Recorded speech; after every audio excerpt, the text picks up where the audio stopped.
नमस्कार विद्यार्थियों। आज मैं आपको स्वराज पार्टी के बारे में बताऊंगा। महात्मा गांधी जी के द्वारा अचानक असहयोग आंदोलन स्थगित कर दिए जाने से कांग्रेस के एक वर्ग में घोर निराशा और असंतोष फैल गया। 5 मार्च 1922 को चौरी चौरा की दुर्घटना से महात्मा गांधी व्यथित थे और असहयोग आंदोलन के हिंसक हो जाने के कारण महात्मा गांधी ने इस आंदोलन को स्थगित कर दिया। सुभाष चंद्र बोस के शब्दों में, डिटेक्टर का फरमान उस वक्त मान लिया गया, लेकिन कांग्रेस शिविर में नियमित विद्रोह फैल गया था। गांधी जी के इस निर्णय से कांग्रेस की प्रतिष्ठा को गहरी ठेस लगी। इसकी सदस्य संख्या भी धीरे धीरे कम होती जा रही थी।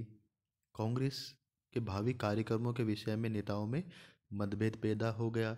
कांग्रेस के नेताओं में इस बात को लेकर मतभेद हो गया कि आंदोलन स्थगित कर देने के बाद कांग्रेस की क्या कार्य योजना हो, वो किस प्रकार अपना आंदोलन चलाए। देशबंधु चित्तरंजन दास और मोतीलाल नेहरू कांग्रेस के द्वारा सशक्त नीति के अपनाए जाने पर बल देने लगे। इनका विचार था कि कांग्रेस को असेंबलियों के बहिष्कार की नीति त्याग देनी चाहिए, असेंबली में प्रवेश कर सरकारी नीतियों का विरोध करना चाहिए, सरकार विरोधी जनमत तैयार करना चाहिए। यह वर्ग कांग्रेस का परिवर्तनवादी दल कहा जाने लगा। इसी प्रकार अपरिवर्तनवादी दल में वल्लभ भाई पटेल, डॉक्टर अंसारी और राजेंद्र प्रसाद जैसे प्रमुख व्यक्ति थे। ये कांग्रेस नीति में किसी भी प्रकार का परिवर्तन नहीं करना चाहते थे। वे महात्मा गांधी के आदेशों और निर्देशों को ही सच्चाई से पालन करना चाहते थे।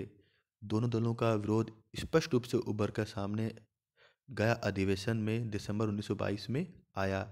सभा की अध्यक्षता करते हुए चित्तरंजन दास ने कहा कि इन काउंसिलों का एकमात्र सफल बायकॉट यह है कि या तो उन्हें इस तरह सुधार दिया जाए कि वे स्वराज की प्राप्ति में सहायक बने, या उन्हें पूरी तरह खत्म कर दिया जाए। गया अधिवेशन में काउंसिल में प्रवेश के प्रश्न पर मतदान भी हुआ, जिसमें परिवर्तनवादी पराजित हो गए। इसके बावजूद वो हताश नहीं हुए। 1 जनवरी 1923 को चित्तरंजन दास और मोतीलाल नेहरू ने कांग्रेस खिलाफत स्वराज पार्टी स्थापित की। इसके अध्यक्ष देशबंधु चित्तरंजन दास और सचिव मोतीलाल नेहरू बने। इस दल ने कांग्रेस के भीतर रहते ही अलग नीतियां क्रियान्वित करने का निश्चय किया। अब हम बात करेंगे कि भाई स्वराज पार्टी का उद्देश्य क्या था। स्वराजियों को भी उद्देश्य स्वराज प्राप्ति ही था, लेकिन इसे प्राप्त करने के उनके तरीके भिन्न थे। चित्तरंजन दास ने घोषणा की कि क्या मैं विद्रोही हूँ, मैं कांग्रेस के विरुद्ध या भारत की किसी संस्था के विरुद्ध विद्रोह करूंगा। यदि मैं अनुभव करूंगा कि स्वराज प्राप्ति हेतु ऐसा करना आवश्यक है, मैं स्वराज चाहता हूँ, स्वतंत्रता चाहता हूँ। इसके सदस्य चाहते थे कि केंद्रीय और प्रांतीय विधानसभाओं में प्रवेश कर वह सरकार पर दबाव डालें कि वह राष्ट्रीय मांगों को एक निश्चित अवधि के अंदर पूरा करे। अगर सरकार ऐसा नहीं करेगी तो विधानमंडलों के जरिए शासन करना असंभव बना दिया जाएगा। इसके सदस्यों ने सरकारी पद स्वीकार नहीं करने, नगरपालिका चुनाव में भाग नहीं लेने की प्रतिज्ञा की। साथ ही इसने विदेशी वस्तुओं का बहिष्कार और कांग्रेस के रचनात्मक कार्यों में सहयोग देने का भी निर्णय लिया। अब हम बात करेंगे स्वराज दल के क्या कार्य थे। अपनी योजना अनुसार स्वराजवादियों ने नवंबर 1923 के चुनाव में भाग लिया, जिसमें इसे आशातीत सफलता मिली। यानी इन चुनावों में स्वराज पार्टी को अपनी सोच से भी अधिक सफलता प्राप्त हुई। सेंट्रल असेंबली के 101 निर्वाचित स्थानों में से इन्हें 42 पर विजय प्राप्त हुई। इन्हें मध्य प्रदेश में पूर्ण बहुमत मिला। बंगाल, उत्तर प्रदेश और बम्बई में सबसे बड़े दल के रूप में उभर के सामने आए। इसका लाभ उठाकर अन्य दल के सहयोग से इस दल ने केंद्रीय और प्रांतीय विधानसभाओं में अनेक बार सरकारी प्रस्तावों को अस्वीकृत भी करवाया।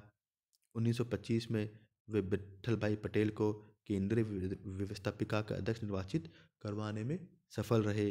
बंगाल के 2 मंत्रियों को पद त्यागने को विवश किया गया। स्वराजियों ने बंगाल और मध्य प्रदेश में अपने प्रयासों से द्वंद्वात्मक शासन को निरर्थक बना दिया। स्वराज पार्टी ने कदम कदम पर सरकारी कार्यों में रोड़ा अटकाया। इतना कुछ हो जाने के बावजूद भी स्वराज पार्टी का पतन क्यों हुआ, इसके बारे में भी अब हम विचार करेंगे।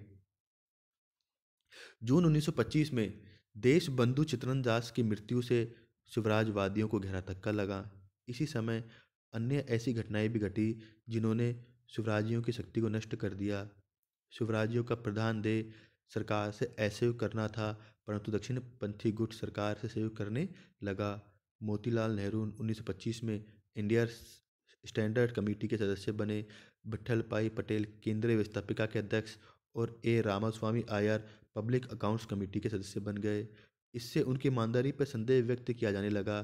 स्वराजियों के अनुक्रियाशीलवादी गुट ने, जिनमें पंडित मदन मोहन मालवीय, लाला लाजपत राय इत्यादि थे, भारतीय सांप्रदायिक की लहरों में हिंदू हितों की सुरक्षा के लिए सरकार से सहयोग करने को तैयार हो गए। स्वराजवादी आम जनता को अपनी तरफ आकर्षित नहीं कर सके। 1925 में मोहम्मद जिन्ना और मोतीलाल नेहरू के बीच मतभेद हो जाने से भी केंद्रीय व्यवस्थापिका में स्वराजियों का प्रभाव कम हो गया। शिवराजी सरकार से कुछ ले पाने में असफल रहे। अंततः उन्होंने 1926 में कांग्रेस के अनुरोध पर केंद्रीय विधान परिषद से बाहर आने का निर्णय लिया। मोतीलाल नेहरू ने घोषणा की कि हमने जो सहयोग दिया उसे तिरस्कार पूर्वक अस्वीकृत कर दिया गया। अब अपने लक्ष्यों की प्राप्ति के लिए दूसरे तरीकों के बारे में सोचने का समय आ गया है। इसके पश्चात स्वराजवादियों का प्रभाव घटने लगा। 1926 के चुनाव में स्वराजियों को 1923 के चुनाव के मुकाबले बहुत ही कम स्थान प्राप्त हुए, परंतु फिर भी स्वराज पार्टी की कार्यों की कुछ न कुछ महत्वता है। स्वराजवादियों के कार्यों की तीखी आलोचना की जाती है। अनेक कांग्रेसी नेताओं का विचार था कि अड़ंगा डालने की नीति अव्यवहारिक और निरर्थक थी। डॉक्टर जाकिर या का विचार है कि स्वराजवादियों की स्थिति उन व्यक्तियों जैसी थी जो अपनी रोटी को खाना भी चाहते थे और खाने भी नहीं चाहते थे। स्वराज दल अपने उद्देश्यों में आंशिक रूप से सफलता प्राप्त कर सका। इसके विरोध के बावजूद सरकारी नीतियों में कोई परिवर्तन नहीं आया। इसके बावजूद इस दल के कार्यों का महत्व इस बात में निहित है कि इसने असहयोग आंदोलन की स्थिरता के समय जनता में उत्साह और साहस का वातावरण तैयार किया। जिस समय कांग्रेस रचनात्मक कार्यों में व्यस्त थी, गांधी जी राजनीतिक निर्वासन का जीवन व्यतीत कर रहे थे, उस समय स्वराजवादियों ने राष्ट्रीय आंदोलन का नेतृत्व संभाला और अपनी अड़ंगावादी नीति के परिणामस्वरूप द्वैध शासन को व्यर्थ कर दिया। इस प्रकार स्वराजवादियों का महत्व भारतीय स्वतंत्रता आंदोलन में